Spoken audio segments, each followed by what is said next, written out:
ప్రేక్షకులకు నమస్కారం అండి. పైల్స్ గురించి ఈ ఎపిసోడ్ చేస్తున్నాము. అందరూ పుస్తకం దగ్గర పెట్టుకోండి. ఈ పైల్స్ అనేది 6 రకాలండి.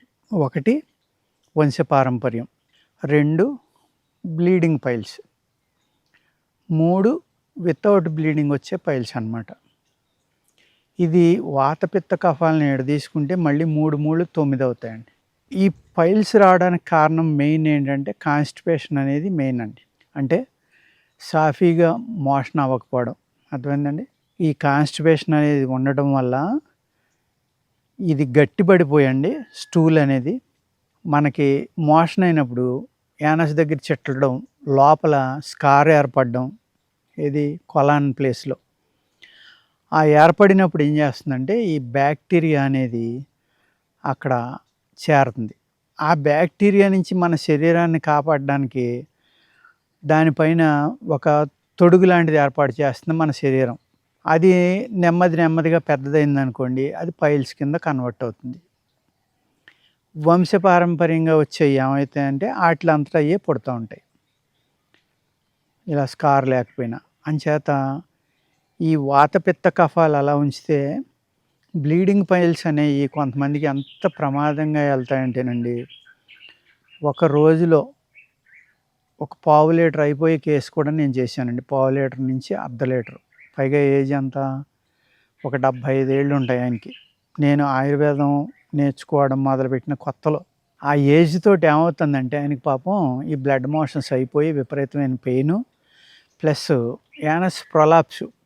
ఏమవుతుందంటే పేగు కిందకి జారిపోతుంది. జారిపోతుంటే ఆయన ఏం చేస్తున్నారు పాపం, మోషన్ అయ్యాక కొబ్బరి నూనె రాసుకుని ఆ ఏళ్ళతోటి తోయటం వల్ల గోళ్ళు గుచ్చుకుపోయి పుండెడిపోతుంది. ఆ ఏజ్లో ఆయన పడే నరకం చూసి ఎంత బాధపడ్డానంటే నేను, అరే ఇలాంటి వాటికి మనం తగ్గించాలి, ఏమైనా మనం మందులు తయారు చేయాలి అనుకుని అనేక రకాలైన పుస్తకాలు స్టడీ చేయడం జరిగింది. బుక్స్ చదివితే కొన్ని సింపుల్ చిట్కాలు కూడా కనపడ్డాయి. కొన్ని ఈ రక్తస్రావాన్ని ఎలా ఆపాలి, ముందర బ్యాక్టీరియాని ఎలా చంపాలి, ఏదైతే కిందకి జారుతుందో దాన్ని ఎలా ఆపాలి అనేది తెలుసుకోవడం కోసం ఒక 2 రోజులు రాత్రి పగలు అన్ని పుస్తకాలు తిరిగేశానండి. తిరిగేస్తే ఒక పుస్తకంలో ఒక మహానుభావుడు సింపుల్ చిట్కా, ఎంత సింపుల్ అంటే ఆశ్చర్యం అనమాట. బోడతరం చెట్టు అని ఉంది, బొగడబంతి అంటారు దాన్ని. అది వరి పొలాల్లో విపరీతంగా మొలుతుందండి. పూర్వం అయితే మా ఊళ్ళో పొలాలన్నీ కప్పడిపోయేటంత మొలిసేది. అది ఒక అమృతంతో సమానమైన మూలిక. అది దాన్ని కోడిపేలు మొక్క కూడా అంటారు దాన్ని. ఎందుకంటే కోళ్ళకి పేలు పట్టినప్పుడు ఈ మొక్క కోళ్ళ గూట్లో ఎత్తి ఆ పేలన్నీ ఈ మొక్కను పట్టుకుని అది పట్టుకెళ్ళి బయట పడేసేవారు. అలా 2 రోజులు పెడితే కోడిపేలన్నీ పోయి, మరి ఆ స్మెల్కి ఏదైనా అట్రాక్ట్ అవుతాయో ఏంటో తెలియదు కానండి, దానికి చిన్న చిన్న బంతుల్లో కాయలు కాస్తాయి. పువ్వులు అంటాం వాటిని. పువ్వు, కాయ, విత్తనం 2 అదే. ఆ విత్తనం తీసుకుని ఆ బంతుల్లాంటి బాగా తయారయ్యాక ఎండిని తీసుకోవాలి. ఒక 7 ఫ్లవర్స్ని కనుక మీరు వాటిని సాధించుకుని ఆదివారం జాగ్రత్తగా దండం పెట్టుకుని ఆ మొక్క యొక్క పువ్వుల్ని కోసి తెచ్చుకుని 7 పువ్వులు కషాయం తాగాలి పరగడుపున.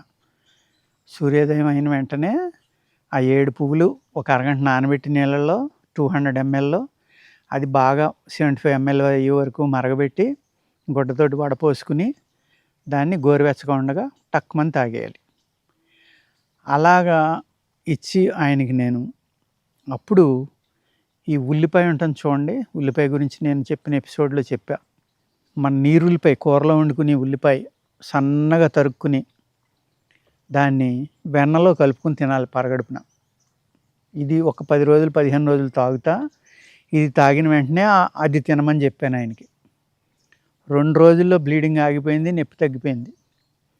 అప్పుడు ఏం చేశానంటే శిలాజిత్ అంటాం కదా మనం, బలానికి అందరూ కూడా ధాతువృద్ధికి మగతనానికి శిలాజిత్ అశ్వగంధ అంటూ ఉంటారు. ఆ శిలాజిత్ అనేదాన్ని ఒక 100 రకాలుగా వాడుకోవచ్చండి.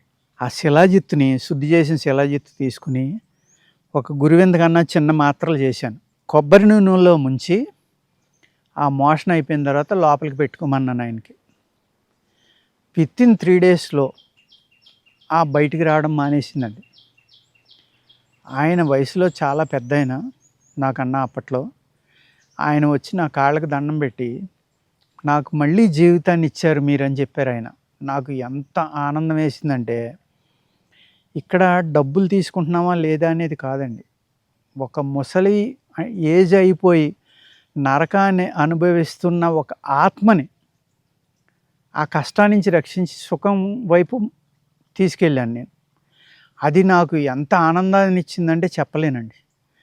అదేవిధంగా ఏ పేషెంట్ వచ్చినా కూడా ఆ పేషెంట్‌కి మేమిచ్చిన మందుకు తగ్గింది అన్నప్పుడు బహుశా ఆయన కంటే ఎక్కువగా నేను ఆనందిస్తానని అనుకుంటాను.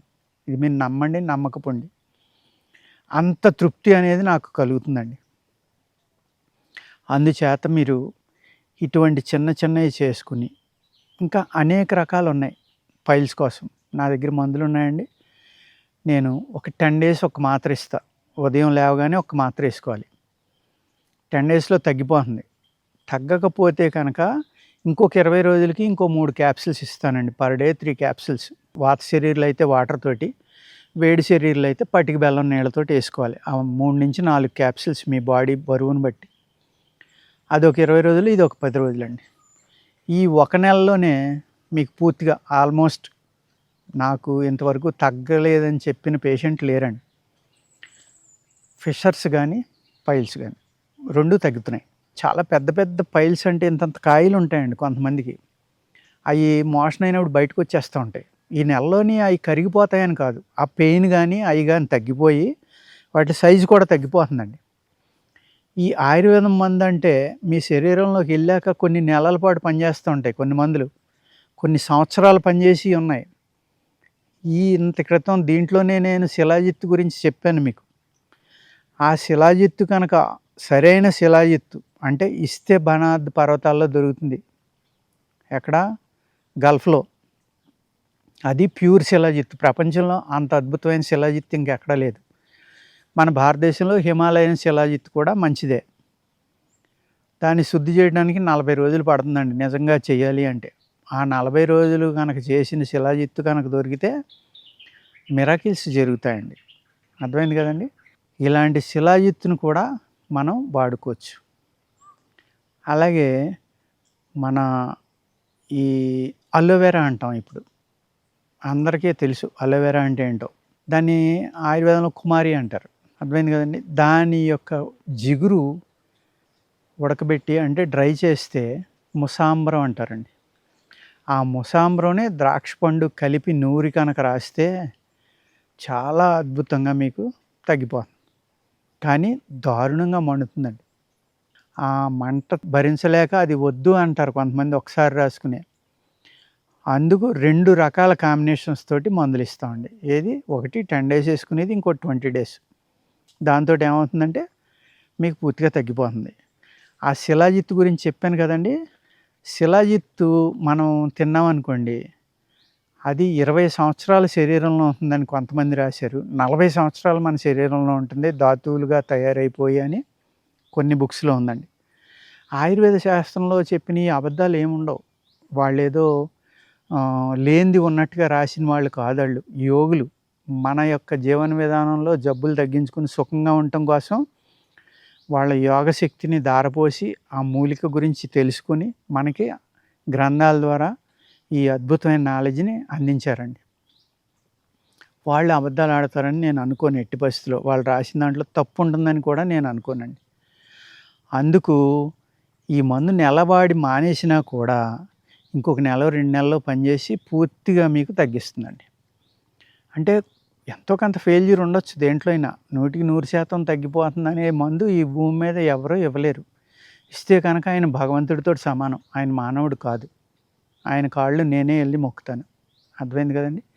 ఈ విధంగా మీరు పైల్స్ తగ్గించుకోవాలనుకుంటే తప్పనిసరిగా నన్ను సంప్రదించండి. నమస్కారం.